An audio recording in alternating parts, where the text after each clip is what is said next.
gedhe dhuwur sapa? Panenggak Pandhawa Bratasena. Kowe sapa? Aku Satriya Jodhipati ing unggul pawenang Dandun Wacana Haran. Ripalungguhan iki aku ngeman kelawan dedapuramu. Yen jaluk dawa umurmu kowe mulya sadulurmu. Wis dadi sumpahe para Pandhawa. Yen ora kasembadan yasa negara luwih becik tak entengke patiku. Yen ngono ora kena deman bapa abam. Nadyan kowe kekitrang ana awang-awang mider kaya kinjeng mubeng kaya gangsingan. Sandak saut abor mustakamu, udel-udel wadukmu.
kuning angin gugur agraning arga gura gurnitara kakiri-kiri ora bumi prakempita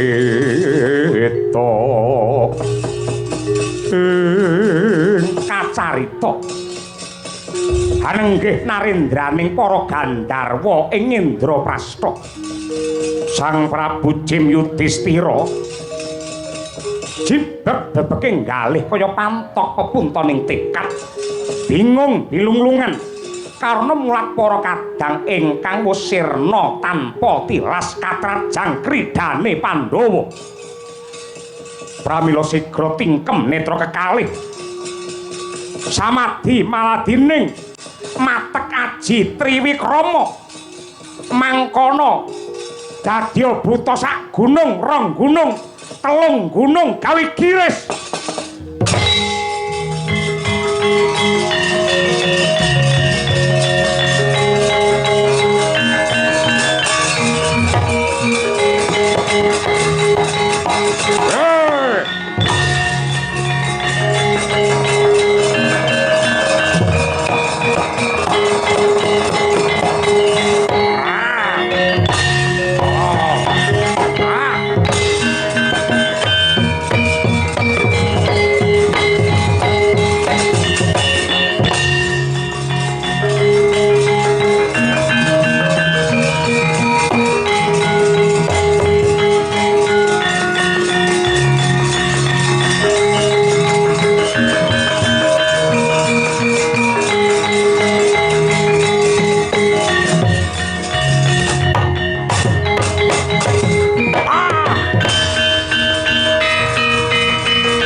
kiri-kiri keng nyoler praboto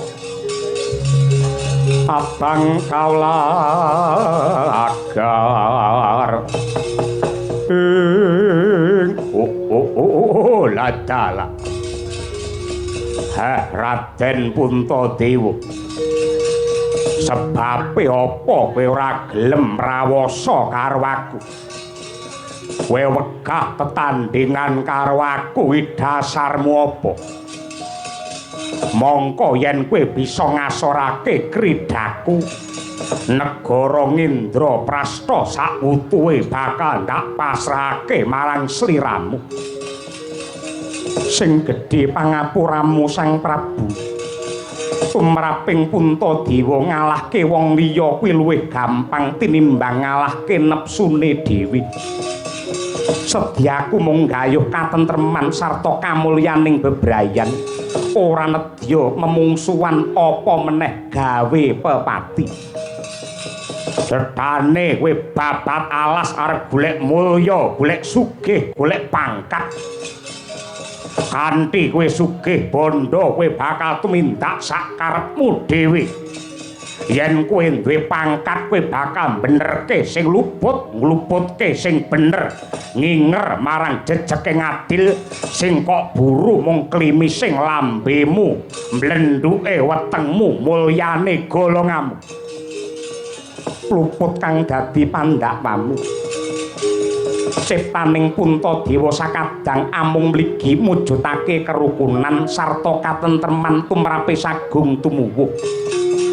Aku ora nutup mripat mbuntu talingan weruh para kawula ingkang kajiret dening kasangsaran.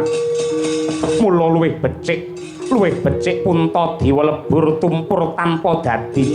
Lamun to anggenku golek kamukten iki mengko mung mikolehake pribadi malah gawe rekasane wong akeh. Wah, ladah.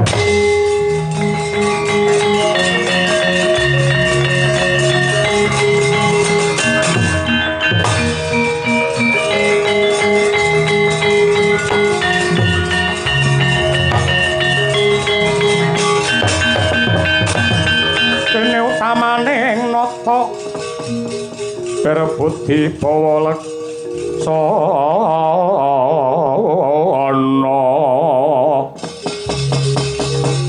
lire berebut di mangkono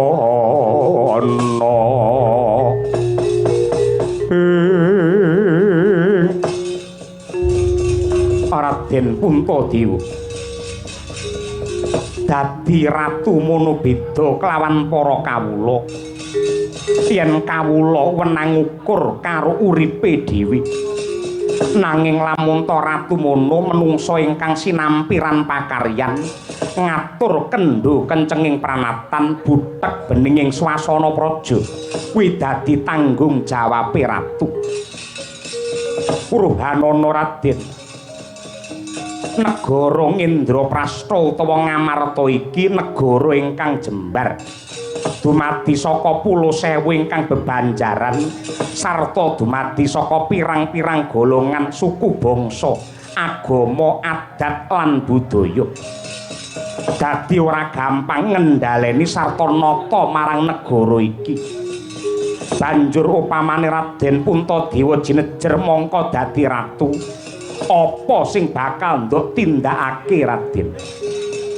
Sang Prabu pancen kepara nyata wong dadi ratu kuwi ora mujudake bebungah nanging amanah tegese kudu wani tanggung jawab sakutuwe bab katentremaning praja marmane Puntadewa sakadang wani babat Wanamarta iki yektine wis ana gegebengan kinarya pepakem anggone bakal mangkreh tali kemudining kaprajan kanthi srana petang perangan kang ora bisa dipisahake ya kuwi ngantarane negara panunggal Ngendraprastha Pancasila pranatan hukum negara sarta panunggal kerukunane bangsa banjur patang perkara mau kababari kepiye ingkang sepisan negara Ngendraprastha yekti kinarya wadah panunggaling kabeh para kawula angka 2 Pancasila ingkang isine ya kuwi bab panembahing kawula marang Gusti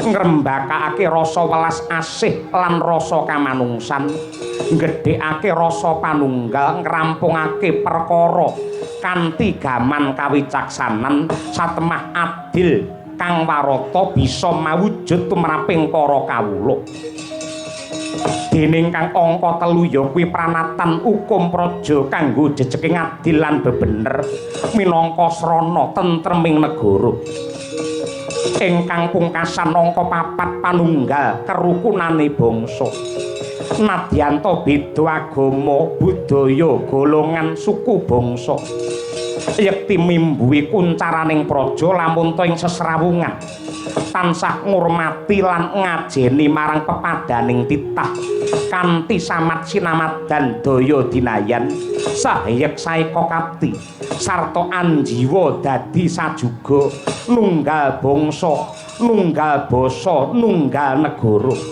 nadyanto beda nanging tetep siji ya kuwi negara Ngendraprastha